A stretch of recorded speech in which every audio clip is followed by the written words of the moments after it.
안녕하세요. 결혼한 지 3년 만에 이혼 서류에 도장 찍고 이제 자유의 몸이 된 30대 여성입니다. 결혼 생활을 3년 했다지만 마치 30년이라도 산 것 마냥 몸과 마음이 폭삭 늙어버린 기분이에요. 자유의 몸이 되었다고 표현했지만 여전히 그때를 생각하면 심장이 벌렁벌렁 뭔가에 쫓기듯 불안한 마음이 들고요. 왜 그렇게 참고 살았는지 모르겠네요. 남편하고는 대학교에서 알게 된 사이입니다. 좀 더 구체적으로 말하자면 같은 전공은 아니었는데 저는 학교 홍보 모델이었고 남편은 방송 동아리 멤버였거든요. 그래서 이래저래 활동이 겹치는 일이 많을 수밖에 없었죠. 하지만 그렇다고 그때부터 연애를 한 건 아니고 그냥 적당히 가까운 사이로 지냈어요. 그러다가 본격적으로 사이가 발전한 건 제 나이 27, 이직을 하면서였습니다. 마침 제가 이직을 하게 된 회사가 남편 회사랑 멀지가 않았거든요. 그래서 퇴근길에 이따금씩 만나 맥주도 한잔하고 그러던 게 어느 순간 주말 약속이 되면서 누가 먼저 우리 사귀자 한 것은 아니었는데 정신 차리고 보니 다들 저희 둘이 사귄다고 생각하더라고요. 그리고 저희도 뭐 딱히 부정하지 않았죠. 연애하는 동안 남편의 주된 고민과 걱정거리는 바로 시부모님에 관한 것이었어요. 남편이 말하길 원래는 시부모님께서 작은 식당을 하셨다는데 아버님께서 술을 너무 좋아하다 보니 손님들하고 어울려서 술을 마시는 일도 비일비재했고 또 그러다 보니 기분 좋다고 돈 안 받아 뭐 한다고 돈 못 받아. 그뿐 아니라 걸핏하면 손님들하고 시비가 붙는 일도 있다 보니 결국 몇 년 못하고 식당을 닫으셔야만 했다고요. 그리고 이후로는 아버님께서 어디 마땅히 취직하기도 어렵고 그렇다 보니 건설노동자로 일을 하게 되셨는데 그렇게 일을 시작한 지 몇 달 만에 3층 높이에서 떨어지셨답니다. 그런데 산재 처리를 못 받으신 이유가 아버님이 그때도 술에 취한 상태셨던 거지요. 그러니 뭐 회사 입장에선 아버님 한 사람의 잘못으로 몰고 갔고 게다가 그 사고로 아버님이 장애가 생겨서 어머님이 집안의 가장이 되실 수밖에 없으셨다고요. 그런데 남편은 그런 어머님에 대한 연민이랄까 그런 게 전혀 없어 보였어요. 오히려 한심하다며 그런 남편도 남편이라고 이혼도 못하고 사는 어머님이 바보고 멍청이고 미련하단 식으로 표현을 했을 정도니까요. 그리고 말이 나왔으니 말이지만 막말로 저도 이혼까지 한마당에 게다가 제 이혼의 시발점이기도 하니까 가감없이 말해보겠습니다. 저희 아버님은 장애가 있다는 이유로 가족들로부터 온갖 배려와 양보는 다 받으려고 하시고 동시에 당신이 하고 싶고 드시고 싶으신 건 얼마나 많으셨는지 정말 주변 사람들을 달달 볶는 게 이런 건가 싶을 정도로 요구사항이 많으셨어요. 게다가 어머님은 정작 그런 아버님한테는 싫은 소리 한번 제대로 못하셨으면서 자식들한테 특히 아들 며느리한테는 아주 앓는 소리 죽는 소리를 얼마나 해대시는지 이루 말할 수가 없었죠. 남편과 연애를 하던 당시에도 남편과 데이트를 하고 있으면 정말 농담이 아니라 10번에 7번은 어머님에게 연락이 와서는 너는 내가 이렇게 사는데 걱정도 안 되니? 내가 누구 때문에 이렇게 참고 사는지 알기는 하는 거야. 내가 그때 너만 아니었으면 지금 이렇게 안 살아. 나도 진작에 내 살 길을 찾았어야 하는데 자식 새끼가 알아주지도 않고 내 팔자도 참 기구하다. 너는 나한테 그러면 안 되는 거야. 내가 그래도 버티고 네 아버지 옆에 있었으니 지금 이 정도나 해놓고 사는 거지. 아니었어 봐라.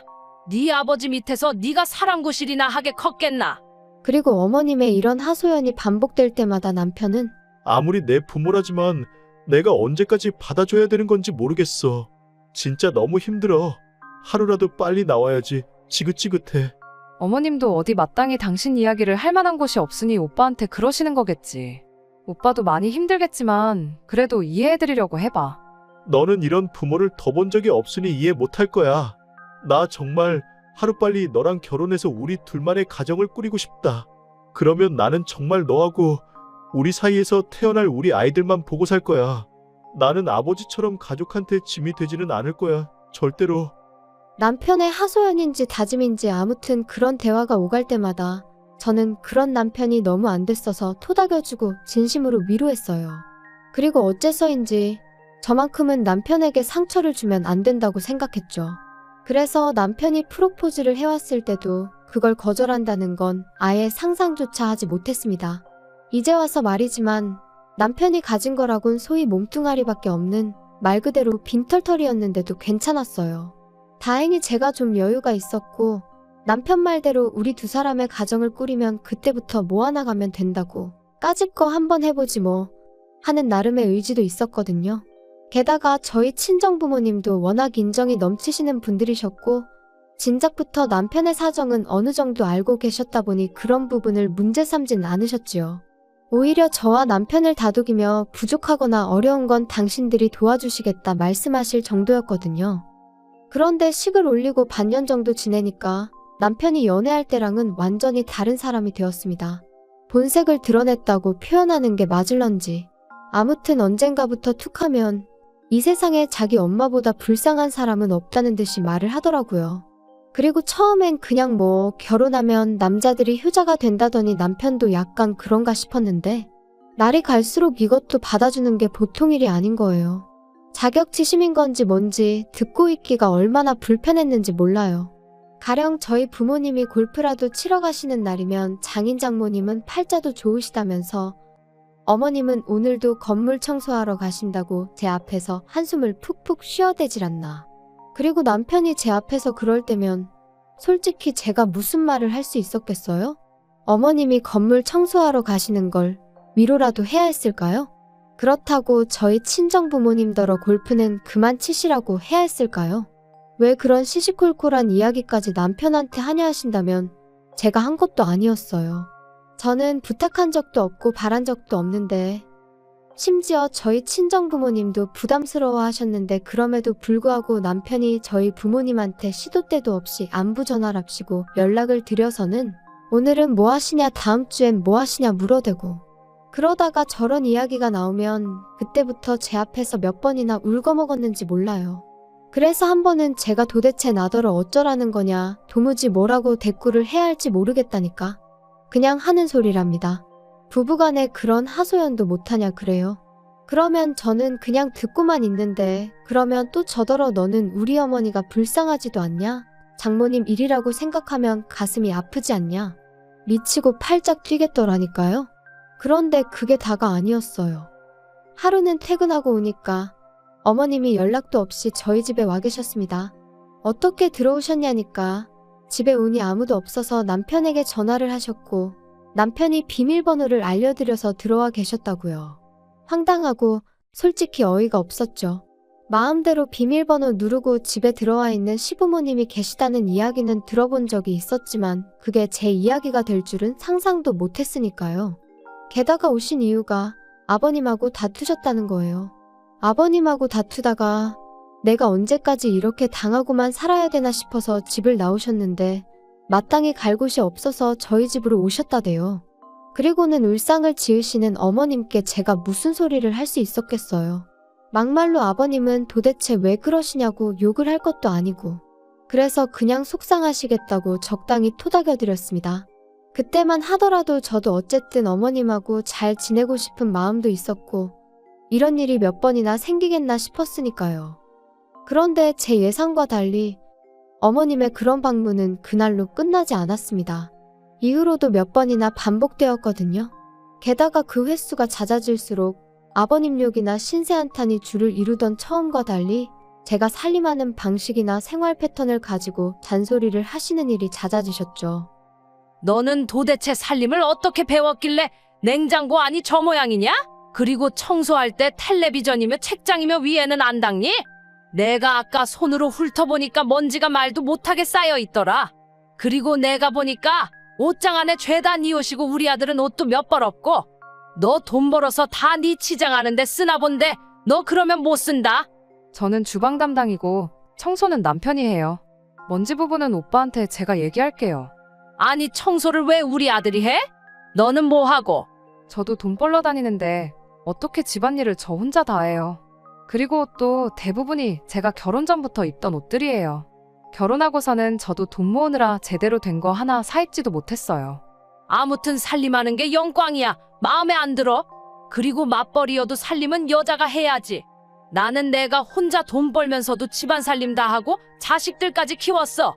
그러니까 내 앞에서 힘들다 소리는 하지 마라. 그리고 이렇게 대화만 오가고 끝나면 그나마 다행이죠. 문제는 저희 어머님은 당신이 뭔가 지적을 하나 하면 제가 그 자리에서 바로바로 고치길 바라세요. 가령 반찬이 없다 하면 반찬을 바로 하는 걸 보셔야 비로소 잔소리를 멈추셨고 새로 빨래를 하는 흉내라도 내야 직성이 풀리시는 눈치셨거든요. 그리고 이런 일이 넉 달 넘게 이어지니 저도 정말 돌아버리겠다 싶대요. 그래서 결국엔 안 되겠다 싶어서 남편한테 나 더는 이렇게 못 살아. 내가 어머님 하녀도 아니고 어머님 비위까지 다 맞춰드려야 해? 나랑 둘만의 가정을 꾸리고 싶니 어쩌니 하더니 이게 지금 오빠가 말한 그 꿈꾸던 결혼 생활이야? 나 더는 이렇게 못 살아. 어머님을 못 오시게 하던가 아니면 여기서 끝내. 너무 그러지 마. 너는 우리 어머니가 불쌍하지도 않냐? 좀 이해를 하려고 해볼 순 없겠어? 어머님만 불쌍해? 나는 요즘 내가 제일 불쌍해. 내가 어머님한테 뭐 잘못했어? 어머님이 나 때문에 고생하고 사시는 거 아니잖아. 이럴 거면 그냥 헤어지자니까? 그리고 이런 제 하소연이 효과가 좀 있던 건지 이후로 한 2달 정도는 조용했어요. 어머님이 더 이상 저희 집에 오지 않으셨으니까요. 덕분에 남편과 제 사이도 예전만큼은 아니어도 꽤나 나아졌고요. 하지만 이 평화는 오래가지 않았습니다. 아버님이 말 그대로 대형 사고를 치셨거든요. 그날도 평소와 다름없이 퇴근을 하고 반찬거리를 사서 집에 왔어요. 늘 하던 대로 비밀번호를 누르고 현관문을 열었죠. 그런데 눈앞에 낯선 듯 낯익은 신발 한 켤레가 놓여 있었습니다. 어머님이셨어요. 그리고 상황 파악을 다 하기도 전에 왔냐 하는 어머님의 목소리가 들렸고 동시에 제 심장이 쿵하고 떨어지는 것 같았죠. 연락도 없이 어쩐 일이세요? 자기야, 나랑 잠깐 얘기 좀 해. 이게 지금 무슨 상황이야? 일단 나도 확실히는 모르겠지만 아버지가 어머니랑 상의도 없이 두 분 사시는 집 전세 보증금을 빼셨다잖아. 아버지 말씀으로는 호영 오지 않은 동네 형님한테 투자를 하셨다는데. 아무튼 나도 미치겠다 진짜. 뭐? 전세 보증금을 빼셨으면 그럼 뭐 어떻게 되는 건데? 그리고 투자라니 도대체 무슨 말이야? 나도 잘은 모른다니까. 아무튼 그래서 당분간 어머니가 여기 계셔야 될 것 같으니까 그런 줄 알아. 저는 도무지 납득할 수 없는 상황이라 신우에게 전화를 걸었습니다. 그러자 신우가 하는 말이 자기가 정말 어머님을 모셔오고 싶은데 알다시피 자기는 지금 남자친구랑 동거 중이지 않냐며. 그래도 자기가 곧 남자친구랑 결혼도 할 거고 그러면 제대로 된 집을 마련할 테니까 그때까지만 저더러 제발 좀 부탁한다대요. 그리고 아버님은 아버님대로 왜인지는 모르겠지만 있는 대로 화를 내시면서 아는 분 댁으로 가셨거든요. 그러니 상황이 상황인 만큼 제가 뭐라고 말이라도 한마디 잘못했다간 정말 나쁜 사람이 되겠더라고요. 그래서 어쩔 수 없이 울며 겨자 먹기로 알겠다고 했어요.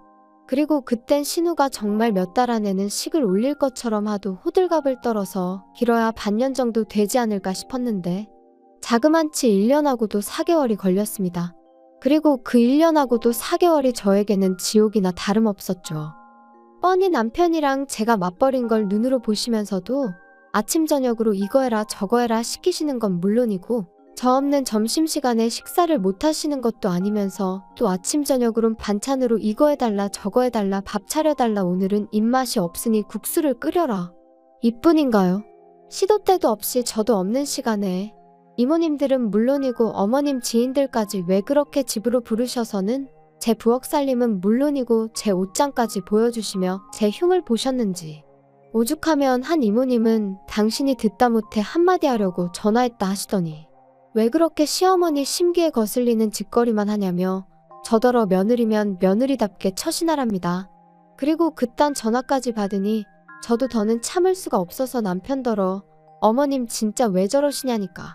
기껏 한다는 소리가 그동안 어머님이 고생 정말 많이 하셨다며 저더러 조금만 이해를 해달라대요? 하지만 맨날 그놈의 이해는 어째서 저만 해야 되는 건지. 그리고 이때부터는 말뿐이 아니라 제가 제명해 죽으려면 이혼을 해야 하지 않을까 그 생각을 하게 되었죠. 도저히 못 버티겠다. 이렇게 살다간 정말 내가 죽겠다 싶었던 바로 그 무렵 마침내 신우가 상견례 어쩌고 하며 시집간다 소리를 꺼냈습니다. 정말 속으로 쾌재를 불렀어요. 아, 이제 살았구나. 그래서 신우더러 신혼집엔 언제 들어가냐고 어머님은 언제부터 그리 모시면 되겠냐 했죠. 그랬더니 신우가 제 눈치만 살살 보다가 한다는 말이 그게 좀 상황이 힘들게 됐답니다. 그래서 제가 그게 갑자기 무슨 소리냐니까. 언니 정말 미안한데 우리가 돈이 없어서 깨케야 방 2개 화장실 하나짜리 빌라 정도밖에 못 구할 것 같은데 언니가 조금만 더 이해해주면 안 될까요? 우리가 얼른 돈 모아서 큰 집으로 이사 가면 그때는 꼭 엄마 모시고 갈 거니까. 아가씨, 이제 와서 그렇게 말을 바꾸면 어떡해요? 안 돼요. 나 더는 못 모셔요. 나 정말 너무 힘들다니까요. 그래도 우리 엄마가 살림살이도 도와주고 언니 좋아하는데 너무 말을 그렇게 하면 나 좀 섭섭해요. 아가씨가 섭섭하고 말고 나는 더 못한다고 분명히 얘기했어요. 언니도 자꾸 그렇게 무대뽀로 안 된다고만 하면 안 되죠? 나라고 일부러 안 모시는 거 아니잖아요. 그러니까 그것도 아가씨 사정이고요. 왜 내가 어머님 사정도 이해하고 아가씨 사정도 이해하고 그래야 하냐고요. 당연한 거 아니에요? 언니 맏며느리잖아요. 그리고 우리 한 가족인데 정말 서운하네요. 서운하다고요? 나는 서운한 정도가 아니고 아주 다들 원망스러워 미치겠다고요. 신우랑 얘기를 하다 도무지 답도 안 나오고 우라가 치밀어서 집에 왔어요.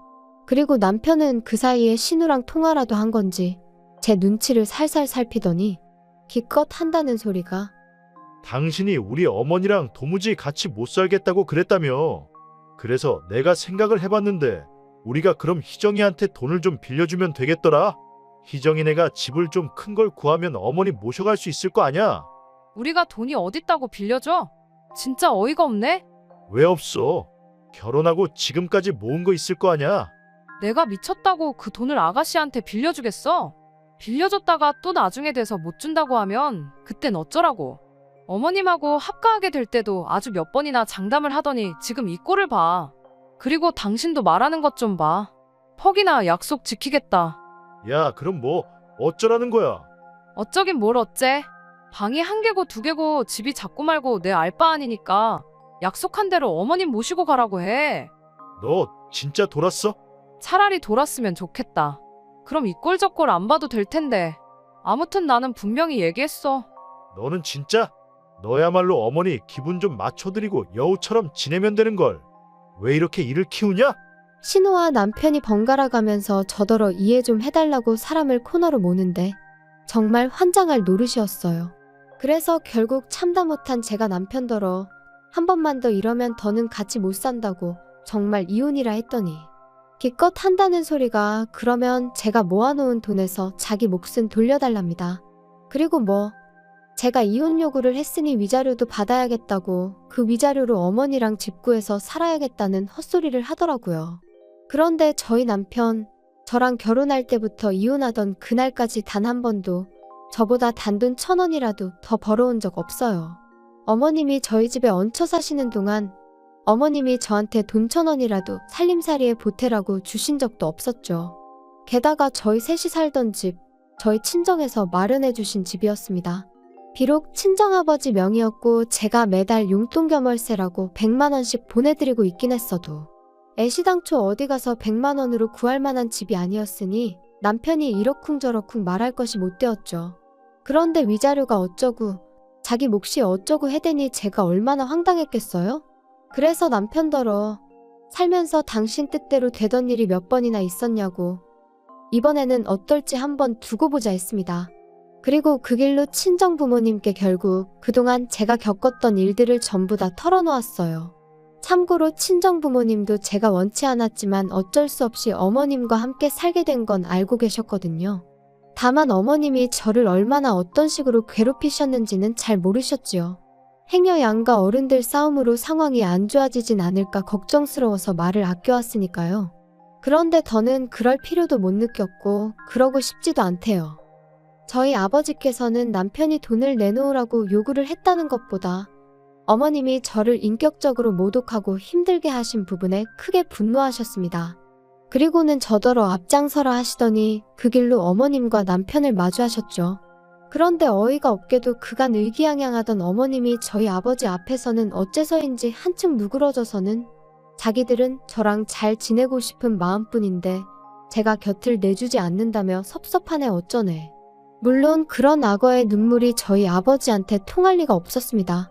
남편은 남편대로 저희 아버지한테 반대로 장인어른이 공경에 처하셨어도 자기는 똑같이 집으로 모셨을 거라는 헛소리를 해댔지만 역시 통하지 않았고요.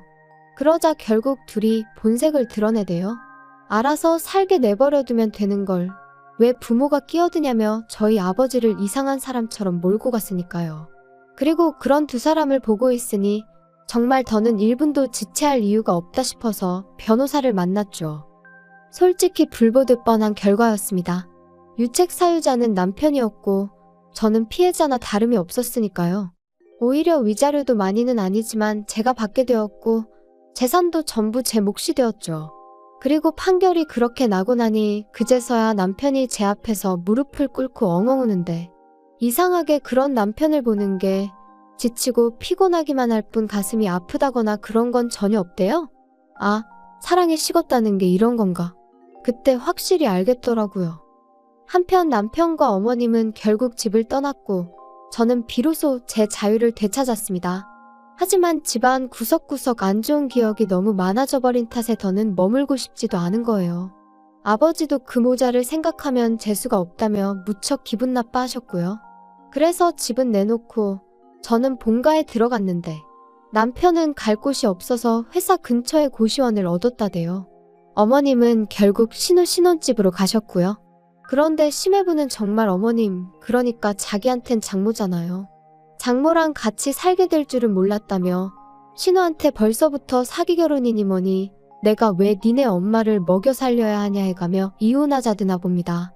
참고로 언젠가 한번 남편이 술 처먹고 저한테 하소연하듯 음성 메시지에 그간의 일을 소상히도 남겨놓아서 알게 되었어요. 궁금하진 않았는데 그래도 듣자 하니 죄다 안 좋게 풀렸다 싶은 게 참 꼬숩고 잘됐다 싶대요. 제 심보가 좀 고약한 걸까요? 아무튼 결혼만 하면 효자되는 사람들이 있다더니 정말 당해본 사람으로서 똥 밟은 기분이 이런 건가 싶습니다. 혹시 주변에 여러분의 손과 주머니를 빌려 자기가 해야 할 일을 대신하려는 사람이 있다면 가차없이 정리하시라는 말씀을 꼭 드리고 싶어요. 그런 사람은 하나를 주면 하나에 고마워할 줄 모르고 다음엔 당연히 2개를 주겠지 생각하고 이후엔 3개를 기대하고 그러거든요. 그리고 그러다 중간에 아, 나 힘들어서 더는 못 해주겠어 하면 네가 내 습관을 이렇게 만들어 놓고 이제 와서 안 된다는 게 어딨냐며 어깃장을 논단 말이죠. 정말 웃기지만 그런 족속들이 있어요. 그런데 그런 족속들한텐 그냥 다 뺏어버리는 게 답이에요. 줬다 뺏는 게 치사하다지만 내가 힘들어 죽겠는데 치사하고 말고가 어딨겠어요? 나의 권리와 행복은 나만이 지킬 수 있다는 걸 꼭 말씀드리고 싶네요. 오늘 날씨가 다시 추워졌는데 감기 조심하세요.